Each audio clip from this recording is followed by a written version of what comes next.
Allora, come avete visto, sono stati trattati tantissimi argomenti che sono tutti diciamo, molto importanti al fine insomma, del dettare anche le condizioni per la sostenibilità e sottolineo l'importanza appunto di allargare sicuramente il concetto di filiera dal campo alla tavola per considerare anche le ricadute sulla salute di cui abbiamo già ampiamente parlato, e anche l'altra cosa molto importante, cioè quella di rivedere le linee guida per una sana alimentazione alla luce proprio dei principi di sostenibilità, e questo è un processo che è in corso da parte delle ricercatrici dell'INRAN che si stanno occupando anche di questo aspetto. Quindi la professoressa Klimizakas ha toccato molti argomenti, alcuni dei quali saranno poi oggetto diciamo, delle discussioni con i nostri relatori. E ovviamente abbiamo realtà completamente diverse da quella americana, un po' più simile insomma, a quella italiana, ma abbiamo realtà nel mondo proprio per caratteristiche di sostenibilità veramente più diciamo, difficili. E il prossimo, il prossimo relatore che è invito a parlare è la professoressa Imen Usari, che è una nostra ospite, che è professore di microbiologia nella facoltà di scienze di Tunisi e che è esperta nel campo della microbiologia e delle biotecnologie microbiche, quindi un argomento veramente diciamo particolare, no? Perché studia un po' la sostenibilità della produzione agricola alimentare in paesi come la Tunisia, dove la carenza di acqua e i cambiamenti climatici possono giocare un ruolo importante nel definire il futuro della popolazione e del territorio, in un modo, vedete, abbastanza innovativo e particolare. Mi aiuterà nella traduzione, perché la professoressa parlerà in francese, Bessem Chouaia, che invito a prendere il microfono. C'era già lì. Anche lui laureato presso l'Università di Tunisi ed è diciamo, un postdoc nel nostro dipartimento e si è reso disponibile a fare questa traduzione in diretta. Allora, la prima domanda alla professoressa è: come viene affrontato l'argomento della sostenibilità nel suo paese, dove abbiamo detto insomma ci sono delle problematiche ambientali di un certo tipo? D'abord, je remercie les organisateurs de ce colloque de m'avoir invité. All'inizio ringrazio gli organizzatori di questo colloquio per avermi invitato et de m'avoir donné l'opportunité de parler des activités concernant la nutrition et l'alimentation dans mon pays. e di avermi concesso la possibilità di esporre le attività riguardo alla nutrizione e l'alimentazione nel mio paese. D'abord, donc, je vais parler à partir de ma position en tant que chercheur en microbiologie.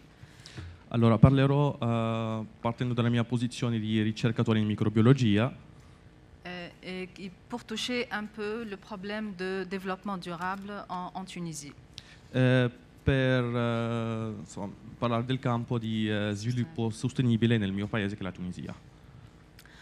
Donc, devant les problèmes de changement climatique et la pollution tant organique que chimique que subissent maintenant l'environnement, Allora, davanti ai problemi di cambiamento climatico e inquinamento sia organico che chimico che subisce l'ambiente, les ressources et surtout les qualités de l'eau deviennent de plus en plus menacées.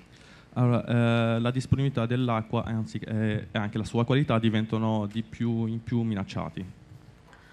Donc en Tunisie, le gouvernement étant conscient des risques que posent ces problèmes sur la santé et l'alimentation, plusieurs procédés ont été faits. Allora, in Tunisia il governo, essendo conscio di queste problematiche, ha messo a posto diverse strategie. Donc différentes stratégies afin d'encourager les agriculteurs à développer une agriculture saine et biologique. Questo per incoraggiare gli agricoltori a sviluppare un'agricoltura biologica e sana. Donc ces stratégies concernent essentiellement les points suivants. Donc une agriculture biologique, surtout sans pesticides chimiques. Allora, questi punti possono essere assunti in questi punti. Il primo è un'agricoltura biologica senza uso di pesticidi. Une gestion des ressources en eau. La gestione delle risorse acqua. Et les procédures d'épuration des eaux et leur réutilisation dans différents domaines. E poi le procedure di riuso, epurazione dell'acqua e riuso in diversi campi. Donc principalement pour la gestion des ressources en eau, qui est une composante très importante dans les zones arides. Allora, per la gestione delle risorse in acqua, che è una componente importantissima nelle zone aride, donc les procédures qui ont été prises par le gouvernement sont d'abord inciter les agriculteurs à utiliser les groupements d'intérêt collectif, ce qu'on appelle les GIS, allora, GIC. sì, una delle prime strategie era incitare diversi agricoltori a avere ricorso alle les groupements d'intérêt collectif, sì, GIC. e i gruppi di interesse collettivo. Deuxièmement, l'installation d'équipements qui permet l'économie des eaux. Secondo, l'installazione di attrezzatura che permette l'economia nell'uso d'acqua. Et ceci dans la plupart des terres irriguées qui représentent à peu près 418 000 hectares, donc des terres irriguées. L'utilisation de ces installations dans les terres irriguées. L'uso di queste attrezzature nei campi irrigati rappresentano 418 000 hectares. 418.000 ettari. Et puis, un point important aussi, c'est la construction de réseaux de distribution hydraulique plus performants pour minimiser les pertes. Il secondo è la costruzione di network di distribuzione d'acqua più performanti per diminuire la perdita. Thank you. Grazie, quindi diciamo c'è una sensibilità particolare verso questi aspetti. Io so però che anche nella ricerca, no, si fanno grandi studi e si cerca di risolvere queste problematiche, e in particolare la professoressa Ausari fa parte di un progetto europeo molto importante che ha il titolo Biodesert, che vede la collaborazione anche del nostro dipartimento, e questo progetto mette in evidenza l'importanza degli approcci proprio multidisciplinari per affrontare un tema complesso come quello della sostenibilità. E buona parte di questo progetto sfrutta le competenze proprio della microbiologia agraria, delle biotecnologie microbiche, di cui appunto la professoressa è esperta. Allora, ci può raccontare quali sono i principali obiettivi di questo progetto, appunto Biodesert, e i risultati significativi che avete ottenuto, perché mi sembra che siete quasi alla fine, no, del progetto. Je vous remercie. J'ai un peu compris le contexte donc de la question. Justement, je fais partie d'un projet européen très important. Donc, comme elle a dit...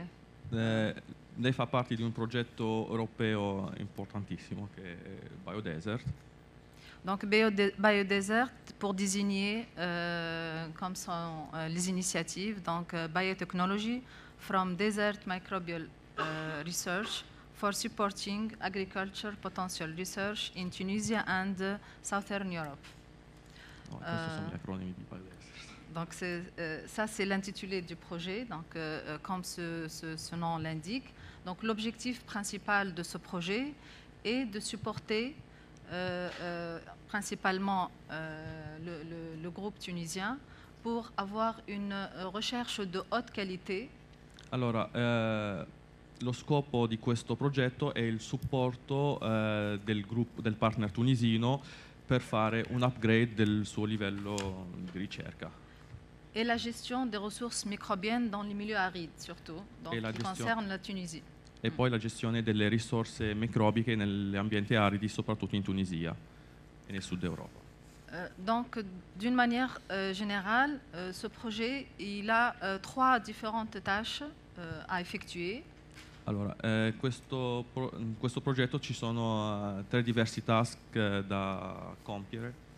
D'abord, donc l'acquisition de matériel de haute technologie pour la recherche. Allora, il primo è l'acquisto di attrezzatura di alta tecnologia per la ricerca. Deuxièmement, c'est le transfert des connaissances et des compétences à travers le recrutement de chercheurs spécialisés dans la biologie moléculaire et l'agriculture en milieu aride et l'écologie microbienne, surtout dans ce domaine. Secondo è il trasferimento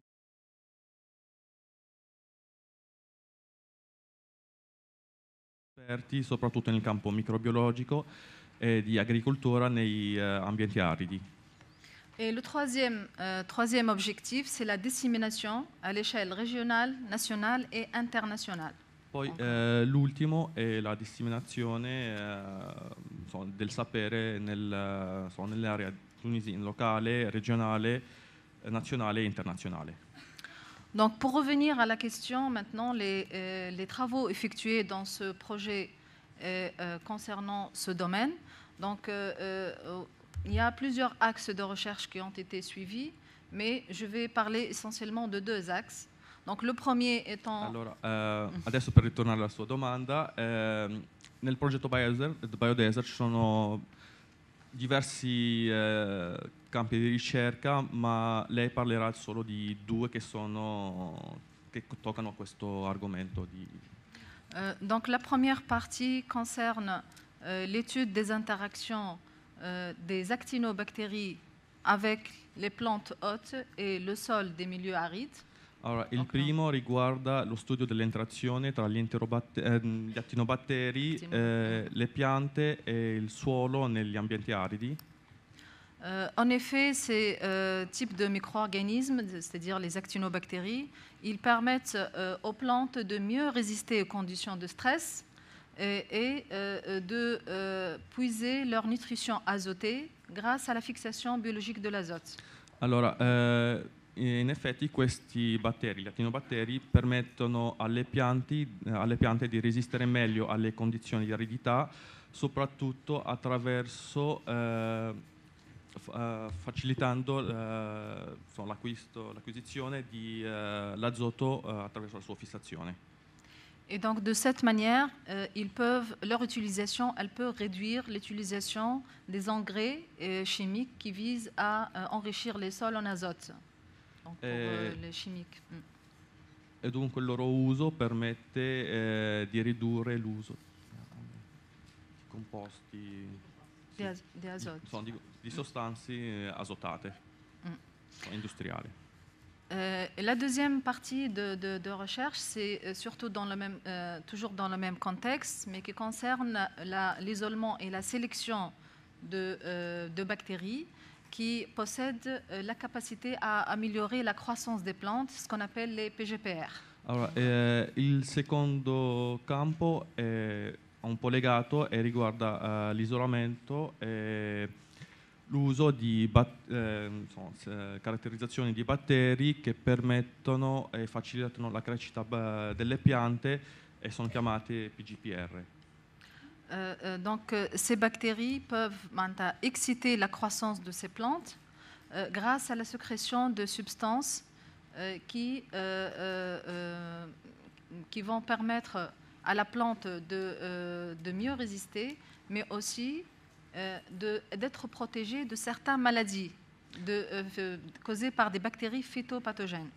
Allora, questi batteri stimolano la crescita delle piante attraverso la secrezione di sostanze che o permettono di resistere meglio alle condizioni o di essere protette da fitopatogeni.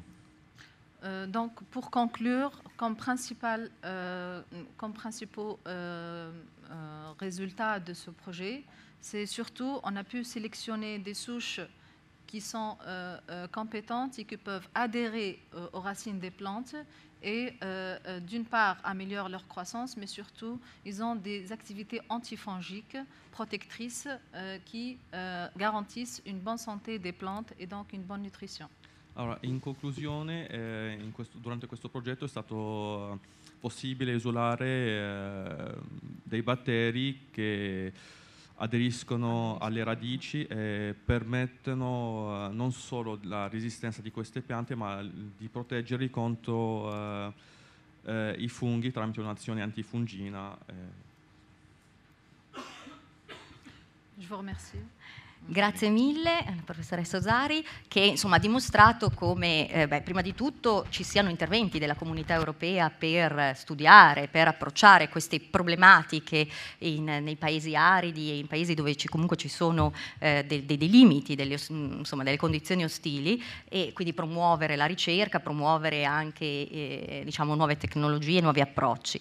Quindi con metodologie davvero inusuali ma innovative è stato affrontato questo problema nel suo paese, ma ci sono tanti altri problemi, non solo l'aridità, sicuramente le riserve idriche sono un bene prezioso che si sta riducendo, ci sono altre condizioni ostili, non so, le condizioni ambientali, il freddo ad esempio, piuttosto che l'alta salinità dei terreni, e ci sono anche altri modi di approcciare questo problema.